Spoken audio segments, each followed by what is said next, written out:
दुनिया के करीब 30 देशों में, आपको पता है, सैनिकों की भर्ती के लिए अग्निपथ जैसी योजना चल रही है। 30 कंट्रीज। ऐसा नहीं है कि इंडिया ने कुछ नया अजूबा ढूंढ दिया है।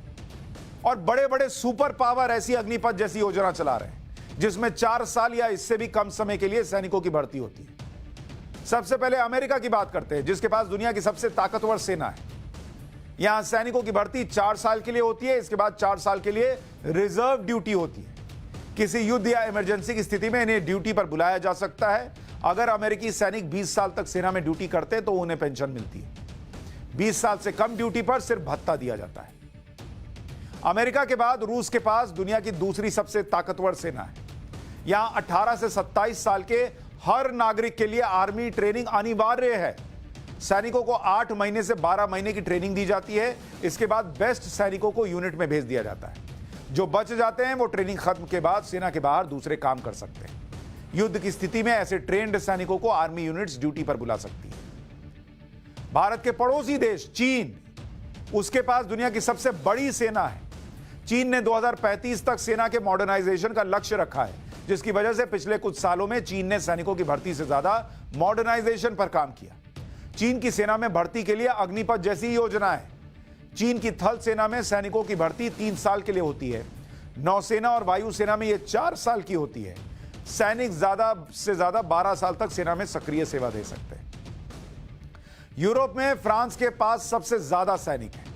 यहां सैनिकों की भर्ती कॉन्ट्रैक्ट बेसिस पर होती है। सैनिक और आर्मी के बीच पहले 1 साल का कॉन्ट्रैक्ट होता है, जिसे 5 साल तक के लिए बढ़ाया जा सकता है। सैनिकों को 3 महीने की ट्रेनिंग दी जाती है।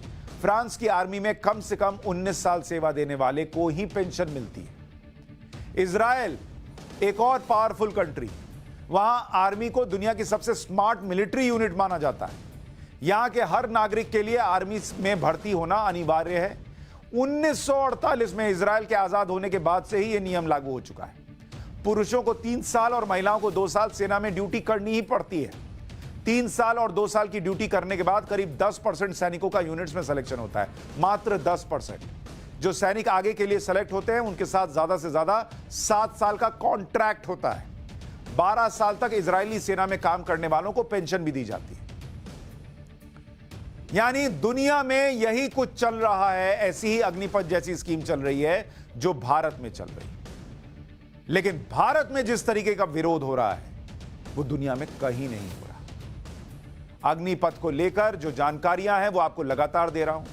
उसके बाद भी कोई चिंता है, कोई वजह बचती है, हमसे संपर्क कीजिए, हम मुद्दा उठाएंगे।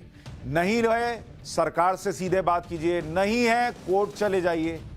लेकिन जो लोग इस देश में आग लगाना चाहते हैं, आग लगाने मरने मारने के लिए आपको भड़का रहे हैं, उनसे दूर रहिए, क्योंकि वो आपके छात्रों के कंधे पर बंदूक रखकर देश पर चला रहे हैं, अपनी पॉलिटिक्स चमका रहे हैं। सैनिक आग नहीं लगाता, सैनिक आग बुझाता है।